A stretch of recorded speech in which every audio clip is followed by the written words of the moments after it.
Yeah, so in my head when I read the script, and I figured he was like a little kid, a really excited little kid that never really got to go out and do the things he wanted to do in his life, and then finally had that ability. So all that energy and all that excitement goes towards that, and it was really fun to play him like that. Yeah, in 1991 I played the Sonic 1 and then Sonic 2 when Tails was in there, and then Sonic 3 I played a little bit and had Game Gear. I did it all. I was a huge video game kid growing up, so it was big. It has comedy, it has drama, it has Jim Carrey being unbelievable. It's just like kind of everything. It has the emotion, it has the set pieces that Neil Moritz is amazing at, so it kind of has everything. It has an attitude. It's not just the character itself, but you know, even in the old games, when you wait too long, he tap his feet, or at the beginning, he wag his finger, or he get bored and stuff like that. So the idea that there's some attitude behind the characters really brought like that side-scroller game to life. Oh my goodness, I wouldn't fly anymore. I just run on water and go everywhere. There's so many places I want to go in the world that I haven't been yet. That's what I would do. I just keep running around.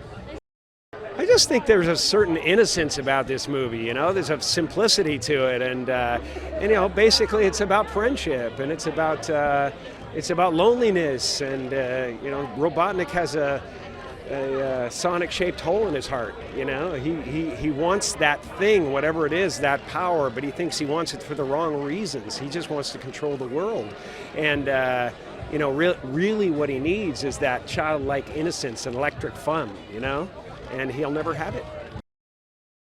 Oh my gosh, I mean, I still can't believe he said yes, but was so excited for him to play Dr. Robotnik, and his movie instincts are so great, he's so funny, he's so easy to work with. I mean, he just would come to set with all these wonderful ideas and pitches, and so it was just a great collaboration, and I think the fans are just going to absolutely love the character he created in Dr. Robotnik.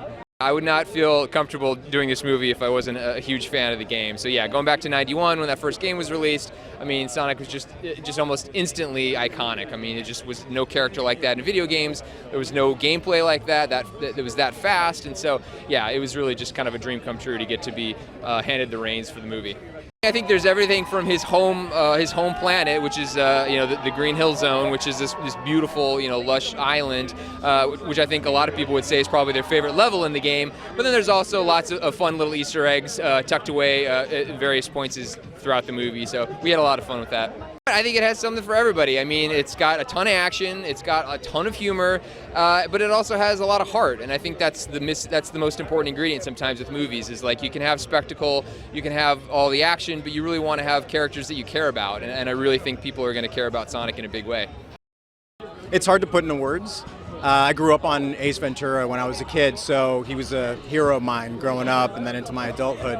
So working with him was an absolute dream come true. I remember the first day meeting him. He was so sweet and so great, and the energy he put out was absolutely amazing. It was great working with him, and he's super collaborative and a very sweet guy. I grew up on Sonic, right? I played Sega Genesis a lot and played Sonic in particular.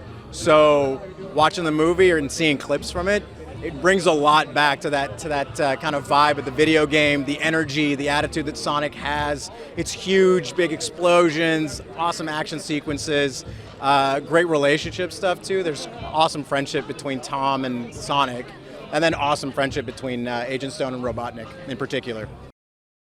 On my bucket list was meeting Jim Carrey, working with Jim Carrey. It was something honestly I never thought would happen, and it happened. So I think I'm good. I think I can call it quits on life and just end it here.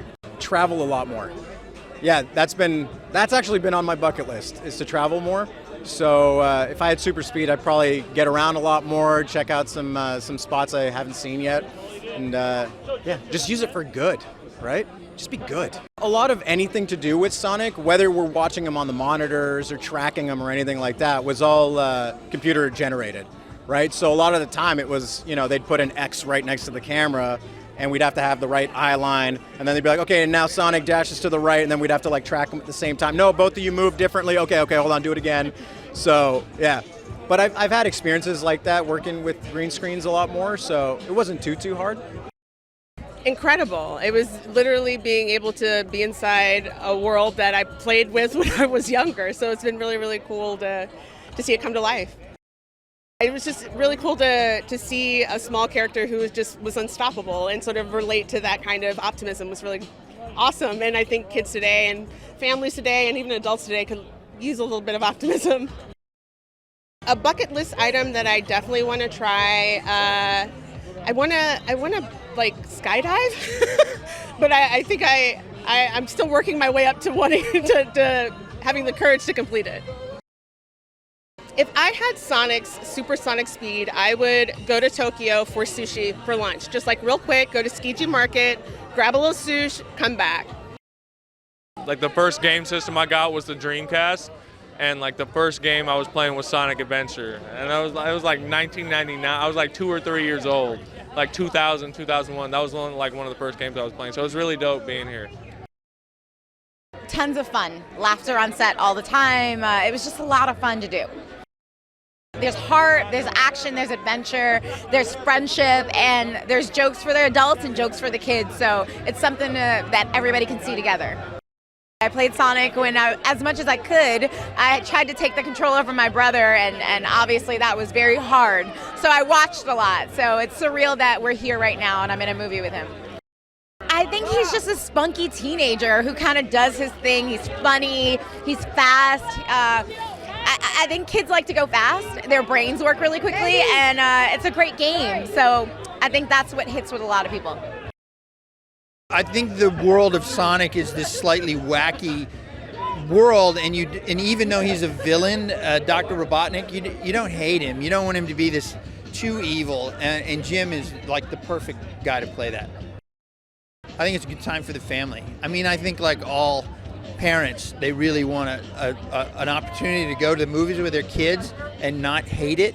And I think Sonic is a great experience. It's got some jokes that play a little older, and I think for a lot of dads and moms that are our age or younger, they also grew up playing the game. It's not just something that has been around for 5 or 10 years. It's been around for so long that they probably played it too. So they can bond with their kids over that.